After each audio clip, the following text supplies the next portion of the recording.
Saudações a todos. Dando continuidade, então, a essa aproximação mais profunda com os ensinamentos de Jesus, nesses dias em que brevemente estaremos comemorando o Natal, mais um Natal em nossas vidas, para que ele possa ser sentido e vivido de uma forma especial. Vamos buscar no livro Boa Nova, psicografado por Francisco Cândido Xavier, pelo espírito Humberto de Campos, que ainda assinava Humberto de Campos e depois passou a assinar Irmão X. Vamos começar pelo prefácio, porque o prefácio é muito... sai do coração dele. Vale a pena nós lermos esse prefácio de alguém que encontrou o caminho, sente Jesus de uma forma profunda e se sente nessa conexão, né? E ele coloca, na escola do Evangelho, oferecendo esse esforço modesto ao leitor amigo, julgo prudente endereçar-lhe uma explicação quanto à gênese destas páginas. Dentro delas, sou o primeiro a reconhecer que os meus temas não são os mesmos. Os que se preocupam com a expressão fenomênica da forma não encontrarão talvez o mesmo estilo. Em período algum faço referências de sabor mitológico, e naqueles velhos amigos que, como eu próprio aí no mundo, não conseguem atinar com as realidades da sobrevivência, surpreendo por antecipação as considerações mais estranhas. Alguns perguntarão com certeza se fui promovido a ministro evangélico. Ele está falando sobre a forma diversa agora de trazer os seus escritos, bem diferente de que quando esteve aqui como Humberto, o tão conhecido Humberto de Campos, né? E ele continua. Semelhante admiração pode ser natural, mas não será muito justa. O gosto literário sempre refletiu as condições da vida do espírito. Não precisamos muitos exemplos para justificar o acerto. Minha própria atividade literária na Terra divide-se em duas fases essencialmente distintas. As páginas do Conselheiro 20 são muito diversas das em que vazei as emoções novas que a dor como lâmpada maravilhosa me fazia descobrir no país da minha alma, quando ele esteve muito doente. É esse período que ele se refere. Meu problema atual não é o de escrever para agradar, mas o de escrever com proveito. Sei quão singelo é o esforço presente. Entretanto, desejo que ele reflita o meu testemunho de admiração por todos os que trabalham pelo Evangelho no Brasil. Nas esferas mais próximas da Terra, os nossos labores por afeiçoar sentimentos a exemplo do Cristo são também minuciosos e intensos. Escolas numerosas se multiplicam para os espíritos desencarnados, e eu, que sou agora um discípulo humilde desses educandários de Jesus, reconheci que os planos espirituais têm também o seu folclore. Os feitos heróicos e abençoados, muitas vezes anônimos no mundo, praticados por seres desconhecidos, encerram aqui profundas lições, em que encontramos forças novas. Todas as expressões evangélicas têm entre nós a sua história viva. Nenhuma delas é símbolo superficial. Inumeráveis observações sobre o Mestre e seus continuadores palpitam nos corações estudiosos e sinceros. Dos milhares de episódios desse folclore do céu, consegui reunir 30 e trazer ao conhecimento do amigo generoso que me concede a sua atenção. Concordo em que é pouco, mas isso deve valer como tentativa útil, pois estou certo de que não me faltou o auxílio indispensável. Hoje não mais cogito de crer, porque sei. e aquele mestre de Nazaré polariza igualmente as minhas esperanças. Lembro-me de que um dia, palestrando com alguns amigos protestantes, notei que classificavam a Jesus como rocha dos séculos. Sorri e passei. Como os pretensos espíritos fortes de nossa época aí no mundo. Hoje, porém, já não posso sorrir nem passar. Sinto a rocha milenária, luminosa e sublime, que nos sustenta o coração atolado no pântano das misérias seculares. E aqui estou para lhe prestar o meu preito de reconhecimento com estas páginas simples, cooperando com os que trabalham devotadamente na sua causa divina de luz e redenção. Jesus vê que no vaso imundo de meu espírito penetrou uma gota de seu amor desvelado e compassivo. O homem perverso, que chegava da terra, encontrou o raio de luz destinado à purificação de seu santuário. Ele ampara os meus pensamentos com a sua bondade sem limites. A ganga terrena ainda abafa em meu coração o ouro que me deu da sua misericórdia, mas como Bartolomeu, já possuo bom ânimo para enfrentar os inimigos de minha paz que se abrigam em mim mesmo. Tenho a alegria do Evangelho, porque reconheço que o seu amor não me desampara. Confiado nessa proteção amiga e generosa, meu espírito trabalha e descansa. Agora, para consolidar a estranheza dos que me leem, com o sabor da crítica tão ao gosto do nosso tempo, justificando a substância real das narrativas deste livro, citarei o apóstolo Marcos, quando diz, no capítulo 4, versículo 34, e sem parábola nunca lhes falava, porém tudo declarava em particular aos seus discípulos. E o apóstolo João, quando afirma no 21 a 25, há, porém, ainda muitas outras coisas que Jesus fez e que, se cada uma de per si fosse escrita, cuido que nem ainda o mundo todo poderia contar os livros que se escrevessem. E é só. Como se vê, não faço referências aos clássicos da literatura antiga ou contemporânea. Cito Marcos e João. É que existem espíritos esclarecidos e espíritos evangelizados. E eu agora peço a Deus que abençoe a minha esperança de pertencer ao número desses últimos. Pedro Leopoldo, 9 de novembro de 1940, Humberto de Campos. Então, o Chico ainda morava em Pedro Leopoldo. Vamos então para o capítulo 2, Jesus e o Precursor. Após a famosa apresentação de Jesus aos doutores do Templo de Jerusalém, Maria recebeu a visita de Isabel e deu seu filho em sua casinha.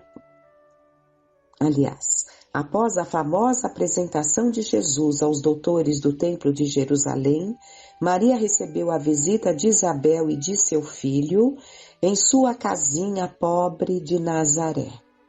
Depois das saudações habituais, do desdobramento dos assuntos familiares, as duas primas entraram a falar de ambas as crianças, cujo nascimento fora antecipado por acontecimentos singulares e cercado de estranhas circunstâncias.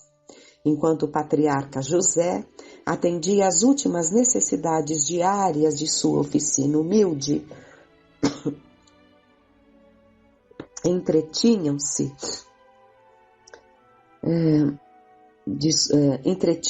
as duas em curiosa palestra, trocando carinhosamente as mais ternas confidências maternais. O que me espanta, dizia Isabel com um caricioso sorriso, é o temperamento de João, dado às mais fundas meditações, apesar de sua pouca idade. Não raro procuro inutilmente em casa para encontrá-lo, quase sempre entre as figueiras bravas ou caminhando ao longo das estradas adustas, como se a pequena fronte estivesse dominada por graves pensamentos. Essas crianças, a meu ver, respondeu-lhe Maria, intensificando o brilho suave de seus olhos, trazem para a humanidade a luz divina de um caminho novo. Meu filho também é assim, envolvendo-me o coração numa atmosfera de incessantes cuidados. Por vezes vou encontrá-lo a sós, junto das águas e de outras vezes, em conversação profunda com os viajantes que demandam a Samaria ou as aldeias mais distantes nas adjacências do lago. Quase sempre surpreendo-lhe a palavra caridosa que dirige às lavadeiras, aos transeuntes, aos mendigos sofredores.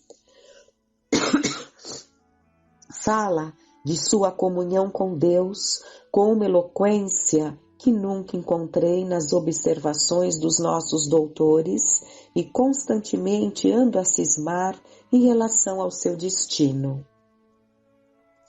Apesar de todos os valores da crença, murmurou Isabel convicta, nós, as mães, temos sempre o espírito abalado por injustificáveis receios. Como se deixasse empolgar por amorosos temores, Maria continuou.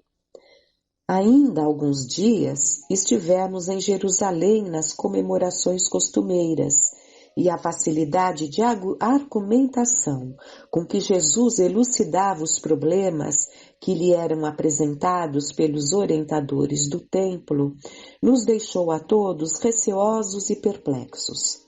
Sua ciência não pode ser deste mundo, vem de Deus, que certamente se manifesta por seus lábios, amigos da pureza. Notando-lhe as respostas, Eleazar chamou a José em particular e o advertiu de que o menino parece haver nascido para a perdição de muitos poderes em Israel. Com a prima lhe escutara atentamente a palavra, Maria prosseguiu de olhos úmidos, após ligeira pausa. Ciente desse aviso, procurei Eleazar, a fim de interceder por Jesus junto de suas valiosas relações com as autoridades do templo. Pensei na sua infância desprotegida e receio pelo seu futuro. Eleazar prometeu interessar-se pela sua sorte. Todavia, de regresso a Nazaré, experimentei singular multiplicação dos meus temores. Conversei com José mais detidamente acerca do pequeno, preocupada com seu preparo conveniente para a vida. Entretanto, no dia que se seguiu às nossas íntimas confabulações, Jesus se aproximou de mim pela manhã e me interpelou. Mãe, que queres tu de mim? Acaso não tenho testemunhado a minha comunhão com o Pai que está no céu? Altamente surpreendida com a sua pergunta, respondi-lhe hesitante. Tenho cuidado por ti, meu filho. Reconheço que necessitas de um preparo melhor para a vida. Mas como se estivesse em pleno conhecimento do que se passava em meu íntimo, ponderou ele. Mãe, toda a preparação útil e generosa no mundo é preciosa. Entretanto, eu já estou com Deus. Meu Pai, porém, deseja de nós toda a exemplificação que seja boa, e eu escolherei deste modo a escola melhor. No mesmo dia, embora soubesse das belas promessas que os doutores do templo fizeram na sua presença a seu respeito, Jesus aproximou-se de José e lhe pediu com humildade o admitisse em seus trabalhos. Desde então, como se nos quisesse ensinar que a melhor escola para Deus é a do lar e a do esforço próprio, concluiu a palavra materna com singeleza. Então, retomando, desde então, como se nos quisesse ensinar que a melhor escola para Deus é a do lar e do esforço próprio, ele aperfeiçoa as madeiras da oficina, empunha o martelo e a enxó, enchendo a casa de ânimo com a sua doce alegria. Isabel lhe escutava atenta a narrativa, e depois de outras pequenas considerações materiais, ambas observaram que as primeiras sombras da noite desciam na paisagem acinzentando o céu sem nuvens. A carpintaria já estava fechada e José buscava a serenidade do interior doméstico para o repouso. As duas mães se entreolharam inquietas e perguntavam a si próprias para onde teriam ido as duas crianças. Nazaré, com a sua paisagem das mais belas de toda a Galileia, é talvez o mais formoso recanto da Palestina. Suas ruas humildes e pedregosas, suas casas pequeninas, suas lojas singulares se agrupam numa ampla concavidade em cima das montanhas, ao norte do Esdrelon. Seus horizontes são estreitos e sem interesse. Contudo, os que subam um pouco além, até onde se localizam as casinholas mais elevadas, encontrarão para o olhar assombrado as mais formosas perspectivas. O céu parece alongar-se, cobrindo o conjunto maravilhoso numa dilatação infinita. Maria e Isabel avistaram seus filhos lado a lado, sobre uma eminência banhada pelos derradeiros raios vespertinos. De longe, afigurou-se-lhes que os cabelos de Jesus esvoaçavam ao sopro caricioso das brisas do alto. Seu pequeno indicador mostrava a João as paisagens que se multiplicavam à distância, como um grande general que desse a conhecer as minudências dos seus planos a um soldado de confiança. Ante seus olhos surgiam as montanhas de Samaria, o cume de Magedo, as eminências de Gilboé, a figura esbelta do Tabor, onde mais tarde ficaria inesquecível o instante da transfiguração, o vale do rio sagrado do cristianismo, os cumes de Safed, o golfo de Calfa, o elevado cenário do Pereu, num soberbo conjunto de montes e vales ao lado das águas cristalinas.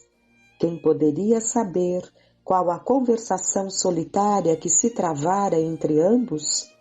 Distanciados no tempo, devemos presumir que fosse na Terra a primeira combinação entre o amor e a verdade para a conquista do mundo.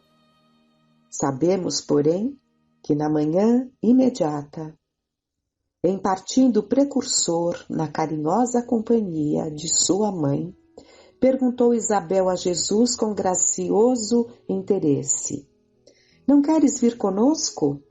Ao que o pequeno carpinteiro de Nazaré respondeu profeticamente, com inflexão de profunda bondade: "João partirá primeiro."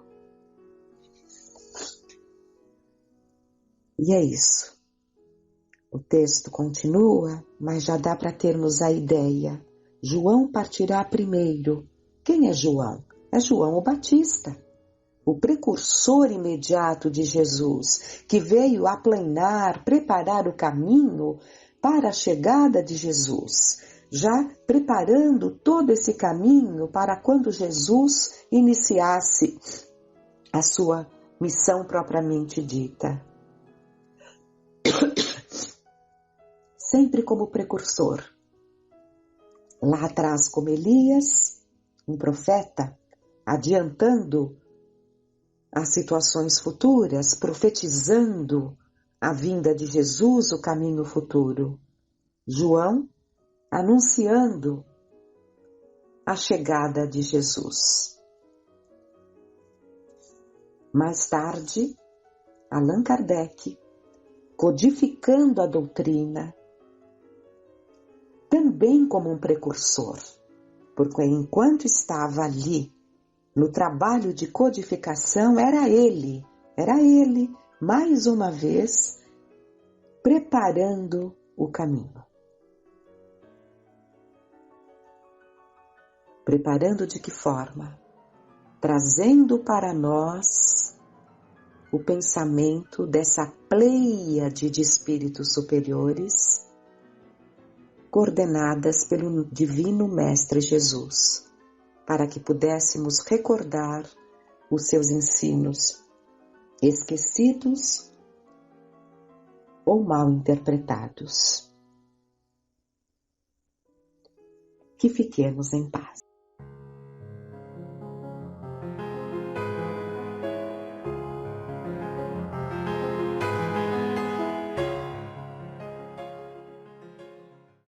Olá pessoal, tudo bem? Vamos dar sequência ao estudo que começamos a semana passada, do livro Alguém Me Tocou, porque eu senti que de mim saiu poder. É do autor José Carlos de Luca. Vamos para o capítulo 3. Tenho sede. Por favor, me dê um pouco de água. Essa é uma frase de Jesus, está em João 4:7. Em suas constantes peregrinações, certo dia, Jesus deixou a Judéia para regressar à Galiléia, região onde cresceu e viveu por muito tempo. No trajeto, o mestre e seus discípulos passaram pela região de Samaria. Era uma parada perigosa para Jesus em razão da grande rivalidade política, racial e religiosa existente entre judeus e samaritanos. Jesus era judeu. Bem que seus discípulos quiseram alterar a rota de regresso à Galiléia, desviando-se do caminho da Samaria, mas Jesus fez questão de passar por aquela região. E mais do que isso, ele parou para descansar na Samaria, mais precisamente na cidade de Sicar, para desespero dos discípulos, que temiam que acontecesse algum incidente com os samaritanos. Narra o Evangelho que, por volta do meio-dia, Jesus, cansado da viagem, sentou-se perto do poço de Jacó. Uma mulher samaritana aproximou-se para tirar água do poço, e foi naquele momento que Jesus lhe dirigiu a palavra, pedindo um pouco de água. A atitude do mestre foi de causar verdadeiro escândalo para os padrões sociais de então. Os judeus não se relacionavam com os samaritanos, nem mesmo se falavam. Os judeus se achavam uma raça superior aos samaritanos e jamais se prestariam a pedir favor exatamente a alguém da Samaria. Foi assim que a mulher respondeu a Jesus: "O senhor é judeu e eu sou samaritana. Então como é que o senhor me pede água?" Essa é uma passagem em João 4:9. Mais um dos objetivos de Jesus com aquele inusitado encontro com a samaritana era o de quebrar o preconceito e a inimizade existente entre os homens, mostrando a eles que todos são irmãos uns dos outros, filhos do mesmo Pai.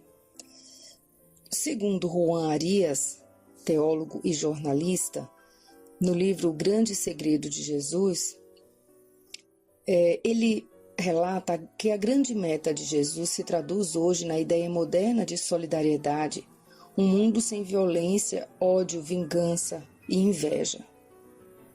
Estou certo de que o Mestre sonda o poço da nossa vida, estimulando-nos a vencer as barreiras que nos separam uns dos outros, até que a bandeira da solidariedade esteja definitivamente hasteada entre nós.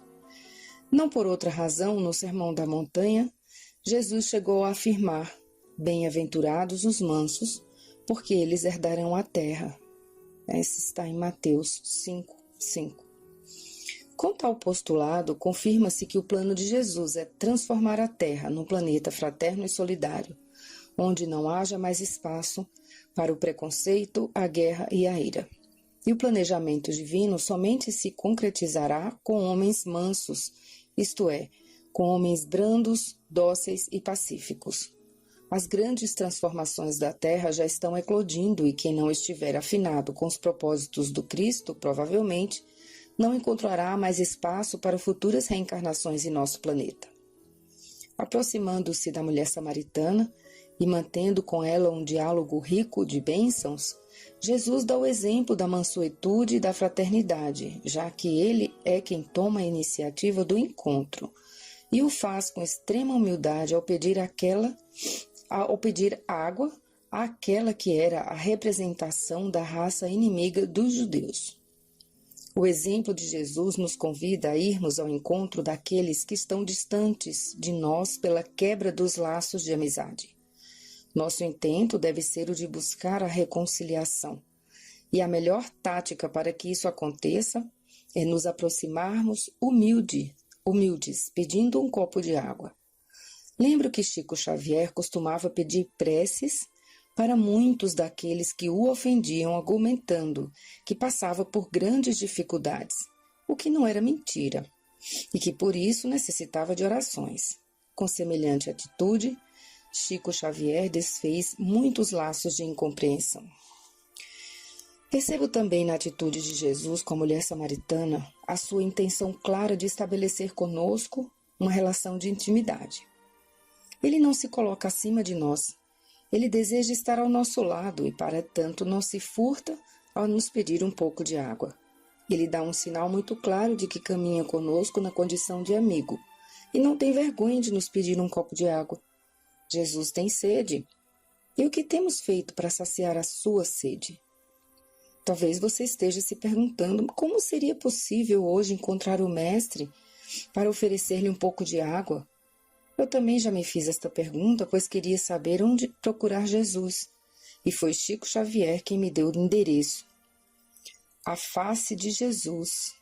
Desde a escola primária, perguntava a mim mesmo como seria o semblante dele, o benfeitor incomparável, e muito cedo caminhei para a mediunidade e indagava dos espíritos amigos como seriam os traços fisionômicos do Senhor. Os benfeitores espirituais me determinavam procurá-lo nas crianças doentes e desamparadas, e nas pessoas abatidas, sofredoras, andrajosas ou feridas. Isso está no livro O Médium dos Pés Descalços. Quantas destas pessoas já passaram por nós neste dia? Algumas delas certamente. Não estão apenas nos hospitais, nas ruas, nos presídios. Estão também em nossos ambientes de trabalho e até mesmo no seio da nossa própria família. Hoje conseguimos nos conectar com o mundo por intermédio da internet. Tomamos conhecimento quase imediato sobre tudo o que acontece nas regiões mais longínquas do planeta. No entanto, muitas vezes estamos cegos e surdos para o que acontece com as pessoas à nossa volta. Estamos próximos das pessoas distantes e nos afastamos das pessoas próximas, muitas das quais estão precisando de um copo de água, da nossa atenção e carinho. Jesus se esconde na face dos sofredores e está esperando um pouco de água que lhe possamos oferecer. Tocamos Jesus quando lhe saciamos a sede na pessoa de alguém que sofre as dores do corpo e da alma. Quantas vezes vamos a um templo religioso querendo ter um encontro com o Cristo e nos posicionamos diante de quadros e altares esperando tocar Jesus? E quando saímos, nosso coração continua fechado para o sofrimento de tantas pessoas que cruzam o nosso caminho. Foi Jesus quem veio nos encontrar e nós viramos o rosto para ele. A mulher samaritana não virou o rosto para Jesus. Movida por um impulso irresistível, tomou da vasilha, encheu-a de água e apresentou-a a Jesus, o qual, após beber e dar de beber a João, disse à samaritana que aquele encontro representava uma felicidade, porque ele tinha poder para dar-lhe de beber uma água cujo poço nunca se extinguiria e que vertia para a eternidade. Isso está no livro Redentor, da editora Aliança. Eu observo nessa passagem as bases por meio das quais se estabelece o socorro espiritual. Antes de oferecer a água da vida à mulher samaritana, Jesus pede um pouco de água para si mesmo. É por isso que nós, que tanta água temos pedido a Jesus, carecemos de nos perguntar quanta água temos oferecido a Ele, na pessoa de seus irmãos prediletos, ou seja, os sofredores de toda a ordem. Foi o próprio Cristo quem disse: "E quem der, ainda que seja um copo de água fresca, a um desses pequenos, por ser meu discípulo, em verdade vos digo, não ficará sem receber sua recompensa." Passagem de Mateus 10:42. Há muita gente de balde vazio estendido a Jesus, querendo que seus problemas sejam resolvidos pelo Mestre, mas pouco ou quase nada interessada em resolver, segundo as suas possibilidades, os problemas dos irmãos em aflição material e espiritual. São Francisco de Assis, em sua famosa oração da paz, já nos ensinou que é preciso primeiro dar para depois receber. No simples ato de saciar a sede material e espiritual de um irmão em sofrimento, estaremos com Jesus, mergulhando no poço das bênçãos infinitas, de onde nunca mais teremos sede. Isto ocorreu com a samaritana, e poderá ocorrer conosco também. Tudo a depender se o nosso balde está cheio ou vazio de amor. Oração. Mestre amado, quero ir ao seu encontro. Eu preciso tanto matar a minha sede de amor e paz. Como ando sedento no deserto dos meus problemas. Quero tomar da mesma água que você ofereceu à mulher samaritana. De olhos fechados e com os lábios entreabertos, eu lhe peço que me dê do mesmo líquido que me acalma e me enche de vida nova. Esta água contém remédio para minhas dores. Esta água contém esperança para meus sofrimentos. Esta água contém solidariedade para minha solidão, contém amor para o meu coração vazio. Ó Mestre, deixe-me também matar a sua sede, que ninguém mais passe por mim sem levar um pouco do meu amor e carinho. Hoje você encheu o meu poço, e que esta água bendita eu venha a compartilhar com os sedentos do caminho.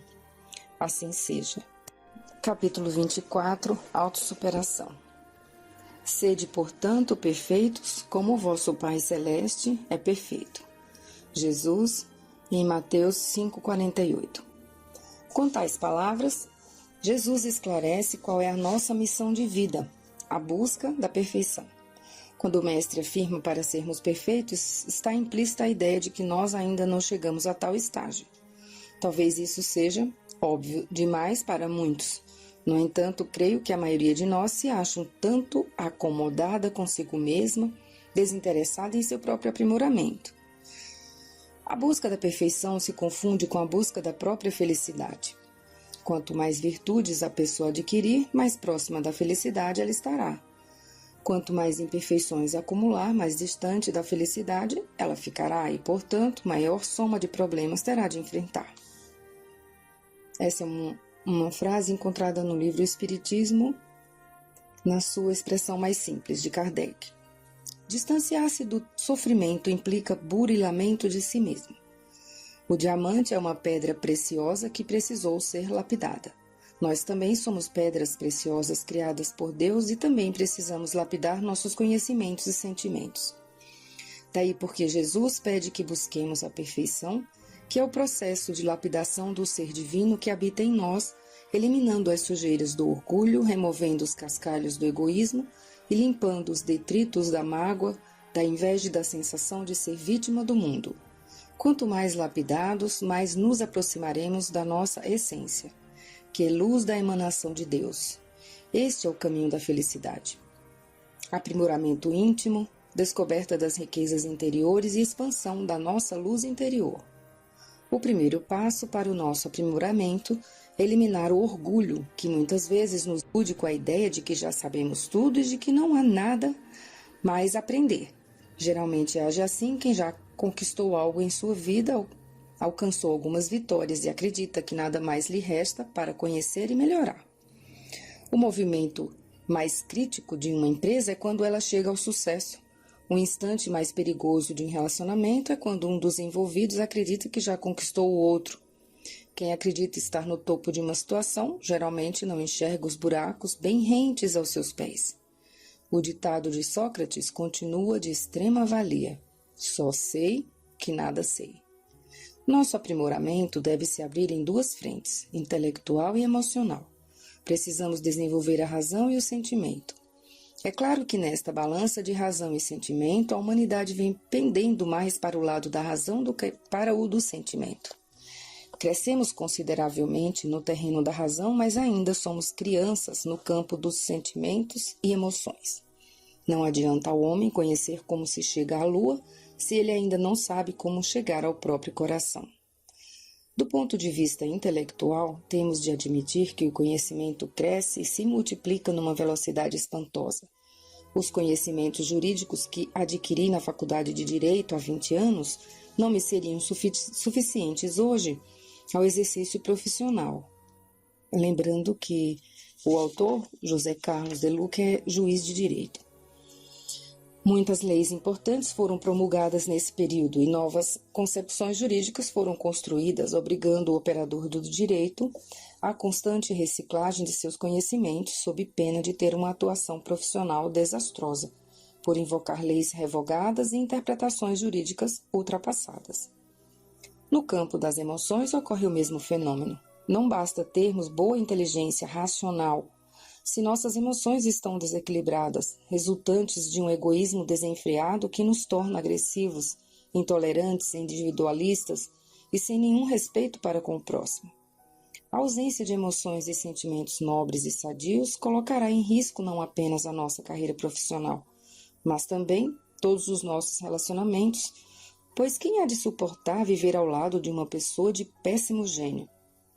Daniel Goleman, um dos mais renomados psicólogos da atualidade, esclarece que a pessoa que ele denomina de emocionalmente inteligente precisa desenvolver o autocontrole dos instintos e sentimento de piedade em relação ao próximo. Está no livro Inteligência Emocional, da editora Objetiva. Em outras palavras, a psicologia moderna ratifica os ensinamentos de Jesus. Quando o Mestre nos diz para não revidarmos uma agressão e perdoarmos aos que nos ofendem, ele está nos ensinando a controlar os nossos instintos, porque isso nos fará muito melhores do que o ato de vingança. Quando Jesus pede para nos sensibilizarmos com a dor do próximo, prestando o socorro que nos for possível, ele está nos ensinando a ter compaixão, porque isso nos fará muito melhores do que viver na indiferença do egoísmo. Precisamos nos convencer de que estamos vivendo esta experiência na Terra para buscarmos a perfeição de que o Evangelho nos fala.